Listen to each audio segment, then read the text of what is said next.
Bab 319. Sangat aneh, keterampilannya melonjak. Melihat Yumiko berlutut dengan air mata di seluruh wajahnya, siap untuk bunuh diri dengan pedang samurai, Kenzi sedikit mengernyit, tetapi bagaimanapun juga, tanpa ragu-ragu, dia maju dan menendang pedang samurai dari tangannya.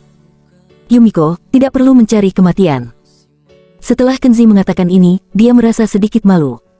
Hal ini tidak dapat diprediksi. Belum lama ini, dia ingin membunuh Yumiko sendiri untuk melampiaskan kebenciannya, tetapi sekarang, dia tidak tahan lagi dan tidak ingin melihat Yumiko mencari kematian. Mungkin perlakuannya pada Yumiko yang membuatnya merasa bersalah. Singkatnya, Kenzi sekarang merasa bersalah dan tidak ingin Yumiko mati secara tragis. Bagaimanapun, Yumiko adalah putri dari keluarga kerajaan dan seorang dewi agama yang menjaga tubuhnya seperti batu giok. Dia secara paksa mengambil pertama kalinya dan menyaksikannya bunuh diri dengan harikiri. Tidak ada pria yang tahan dengan adegan seperti itu, dia khawatir, dia akan gelisah selama sisa hidupnya dan meninggalkan bayangan besar di hatinya. Kenzi, aku membencimu. Yumiko tidak bisa bunuh diri, dia menggertakkan giginya dan berkata dengan maraham, kamu adalah binatang yang kotor. Bahkan jika Yumiko berubah menjadi hantu setelah kematian, aku pasti tidak akan membiarkanmu pergi. Selama pidato, Yumiko mengerahkan seluruh kekuatannya, menerkam seperti orang gila, meninju dan menendang Kenzi. Kenzi tidak ingin menyakitinya dan tidak ingin dipukuli, jadi dia menghindari tinju dan kakinya, meraih lengannya, dan mengayunkannya ke samping. Ketika dia mengangkatnya, dia tidak menggunakan banyak kekuatan, tetapi Yumiko mengeluarkan seruan panjang, dan seluruh tubuhnya terangkat ke udara, dan dia membalikkan kepala dan kakinya, lalu jatuh. Kenzi tidak bisa menahan diri untuk tidak terkejut dan melihat telapak tangannya, tidak mengerti mengapa kekuatannya tiba-tiba menjadi begitu kuat. Saat berikutnya, dia diam-diam menghela nafas lega dan memeriksa situasi di tubuhnya. Dia benar-benar menemukan bahwa, untuk beberapa alasan yang tidak diketahui, ada vitalitas lembut dan feminin, yang secara signifikan berbeda dari energi maskulin yang dibudidayakan oleh kultivasinya sendiri. Jelas, ketika dia menindih Yumiko barusan, roh energi sejati di tubuhnya, kekuatannya diserap. Kenzi memandang Yumiko dengan kaget seolah-olah dia telah melihat hantu. Barusan, sepertinya aku mengerti. Seharusnya itu karena lingkaran sihir. Aku telah melakukan kultivasi ganda denganmu. Vitalitas dalam tubuhmu ditransfer kepadaku. Yumiko juga terkejut. Dia juga memperhatikan sesuatu yang aneh. Pada saat ini, dia telah kehilangan sebagian besar energi dalam dan kekuatan spiritualnya yang sebenarnya. Di masa depan, dia tidak akan lagi dapat menggunakan metode ilahi, dan dia tidak akan lagi menjadi master seni bela diri yang sangat kuat. Pada saat ini, kekuatan Yumiko telah sangat berkurang, dan paling-paling dia hanya bisa dianggap sebagai kekuatan internal yang biasa-biasa saja. Kamu seharusnya mengerti sekarang, aku tidak berpikir untuk melakukan itu padamu dengan sengaja. Ini karena lingkaran sihir ini dari tablet batu yang aneh. Baru saja, kamu dan aku sama-sama tidak normal. Kita pasti telah disihir oleh semacam sihir kekuatan yang aneh. Yumiko tahu betul bahwa Kenzi benar. Karena ketika Kenzi menindihnya barusan, tekadnya yang awalnya sangat kuat terguncang. Dia bahkan berhenti melawan dan mengendurkan tubuhnya, mematuhi dan bekerja sama dengan apa yang dilakukan Kenzi padanya. Kenzi berjalan menuju prasasti, dan setelah mengamati dengan cermat, dia menemukan bahwa itu awalnya adalah prasasti batu yang lengkap. Dia tidak tahu kapan, prasasti ini sudah bobrok dan tidak dapat menahan fluktuasi kekuatan spiritual. Kenzi bingung sejenak, lalu diam-diam melafalkan keputusan sihir, mencoba mengaktifkan formasi anti-sihir lagi. Tapi kali ini, kekuatan ilahi cahaya bulan tidak akan datang lagi. Batu busuk adalah batu busuk, kusam dan kusam. Dibandingkan dengan monumen ilahi sebelumnya, yang penuh cahaya, sudah ada perbedaan antara awan dan lumpur. Sayangnya, Kenzi hanya bisa sampai pada satu kesimpulan, formasi anti-sihir yang sangat kuat yang dapat mengguncang dunia sama sekali tidak berguna lagi olehnya. Nona Yumiko. Pada saat ini, ada teriakan dari Hanako di hutan terdekat. Jelas, Yumiko tidak muncul untuk waktu yang lama, jadi Hanako menghampirinya. Kenzi memandang Yumiko dengan malu, dan berkata, pembantumu ada di sini, sudah waktunya aku pergi.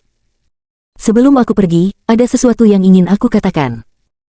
Aku tahu bahwa semuanya telah sampai pada titik ini, aku berkata ini mungkin tidak ada gunanya, dan mungkin tidak akan membantu. Tapi aku masih ingin mengatakan bahwa lebih baik hidup daripada mati. setidaknya kamu masih memiliki kesempatan untuk membalas dendam padaku. Meninggalkan kalimat ini, Kenzi melakukan sebuah lompatan vertikal, menghilang ke kedalaman hutan.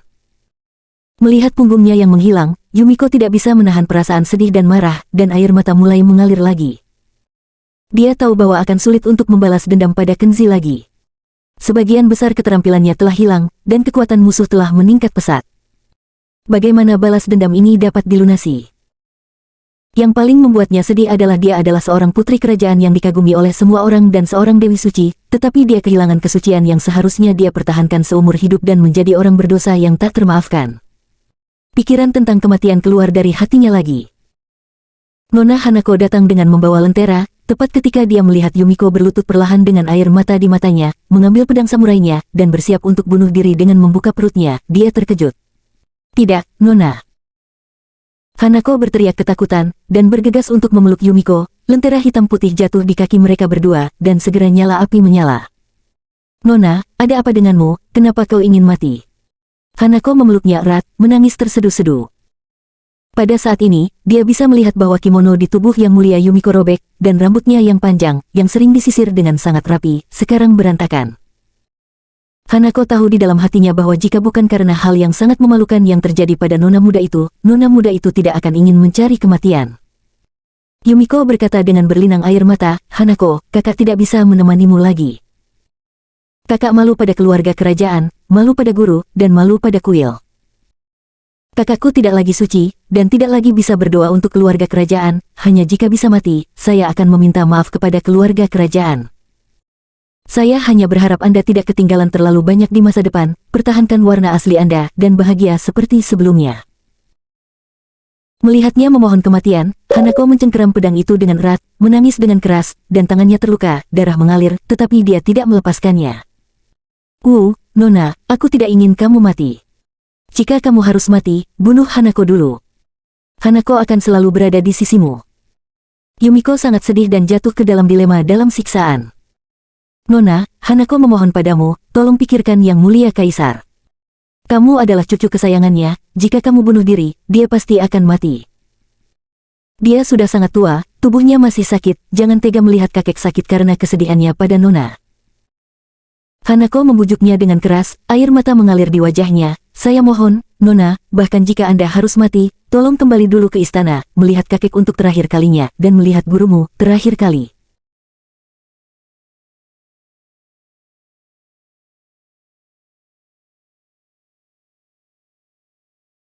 Bab 320. Janji kepada istri.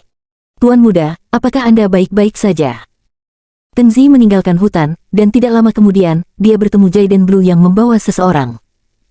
Jaiden Blue khawatir Kenzi akan mengalami kecelakaan di tangan geng orang timur Yumiko. "Tidak apa-apa, jangan pergi, kembalilah." Kenzi menghentikan Jaiden Blue dan yang lainnya dan pergi bersama mereka. Apa yang terjadi malam ini sangat aneh. Pertarungan maut dengan Yumiko berubah menjadi pertempuran yang begitu mematikan. Kenzi masih mengingat di benaknya adegan di mana dia dan Yumiko dengan linglung melakukan hal semacam itu. Dia benar-benar tidak bisa berkata-kata. Dia tidak menyangka bahwa dua musuh hidup dan mati akan memiliki hubungan yang kacau balau. Kenzi menggelengkan kepalanya dan mencoba melupakan masalah ini. Dia tidak tahu apakah Yumiko akan melepaskan ide bunuh diri, atau apakah Yumiko akan membalas dendam padanya di masa depan. Kembali ke villa, Jaiden Blue dan orang lain yang mengantarnya menolak untuk pergi. Untuk memastikan keselamatan Tuan Muda, sekelompok besar orang dari Jaiden Blue berjalan di sekitar villa. Mulai malam ini, mereka akan melakukan 24 jam perlindungan rahasia tanpa gangguan. Kembali ke kamar, Aurora hendak mematikan lampu dan pergi tidur. Melihat pakaian Kenzi yang compang camping dan noda darah di tubuhnya, Aurora berseru dan berkata dengan prihatin. "Kenzi, apa yang terjadi? Ada darah di tubuhmu, aku akan menemanimu ke rumah sakit untuk menemui dokter." Aurora khawatir di seluruh wajahnya, dia tidak tahu apakah Kenzi telah bertemu dengan perampok atau berkelahi dengan seseorang, dan merasa sangat tidak nyaman. "Tidak masalah. Ini bukan darahku, hanya saja aku baru saja melihat kecelakaan mobil dan membantu di tempat kejadian." Kenzi tidak bisa menjelaskan perselingkuhannya dengan Yumiko padanya, jadi dia bisa hanya memainkan mata yang ceroboh, lalu duduk dan lepaskan pakaian kotornya. Melihat sepertinya ada bekas lecet di dadanya yang telanjang, dan sepertinya ada bekas goresan kuku yang panjang, Aurora merasa sedikit aneh, duduk, menyisir rambutnya yang panjang, dan dengan tajam bertanya, "Kenzi, bagaimana sidik jari kuku di tubuhmu berasal?" Kenzi sedikit terluka, dia benar-benar tidak tahu bagaimana memulainya, jadi dia hanya berpura-pura dan berkata, "Di tempat kejadian kecelakaan mobil, kecuali seseorang yang terluka, ada juga 2 anjing peliharaan. Ketika saya membawa anjing peliharaan itu keluar dari lokasi kecelakaan mobil, anjing peliharaan itu mungkin ketakutan dan mencengkeram saya dengan putus asa." Aurora tidak banyak berpikir tentang hal itu, dia hanya mengangguk. "Kalau begitu kamu harus ingat bahwa kamu harus pergi ke rumah sakit besok dan mendapatkan vaksin rabies."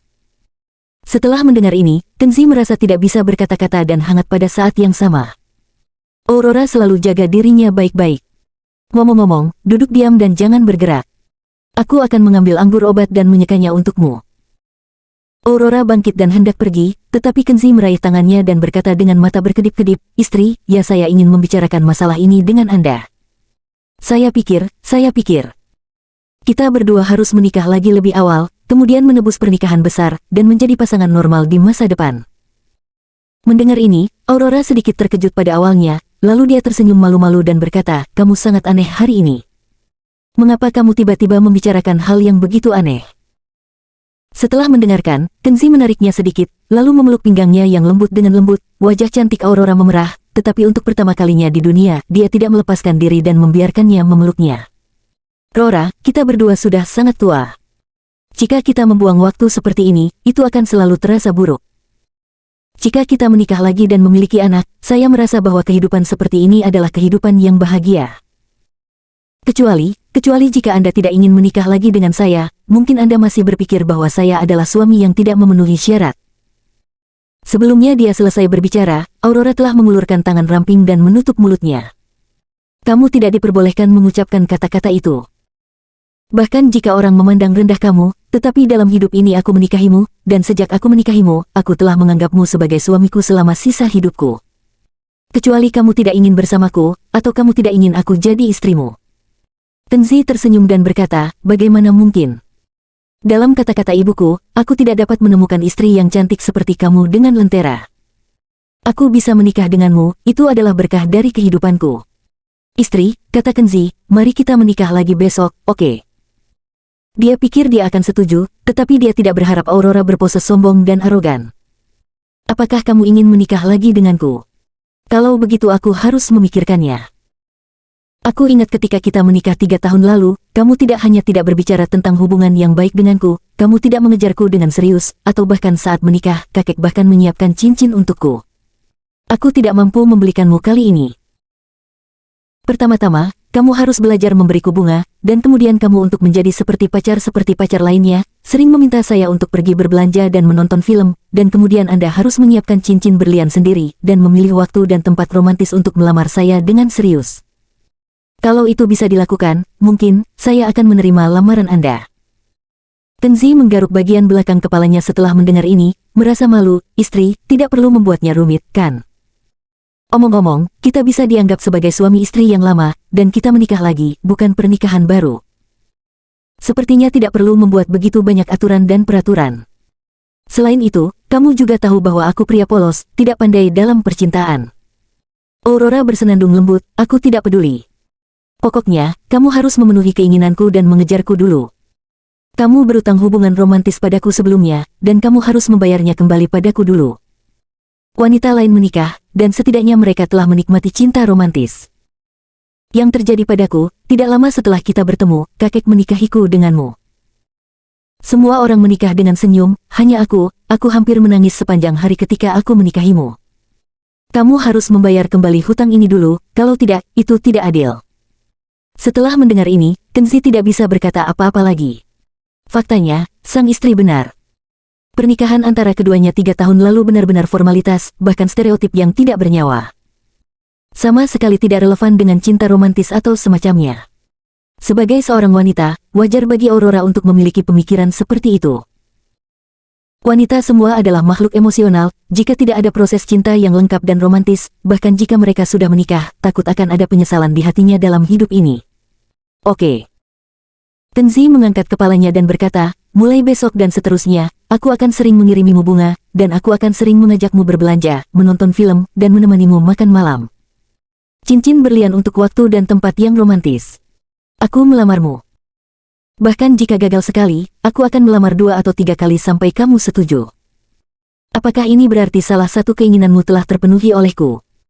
Aurora tersenyum menawan dan membungkuk pinggang, mengambil inisiatif untuk mencium wajahnya. Tengzi tidak bisa menahan diri ketika dia disentuh oleh bibir merah dan lembab istrinya, dan hatinya mulai bergetar. Jadi dia mengambil keuntungan dari situasi ini dan memeluk pinggang istrinya dengan erat, membuat Aurora menjerit genit, dan memeluk seluruh tubuh tinggi istrinya ke dalam pelukannya.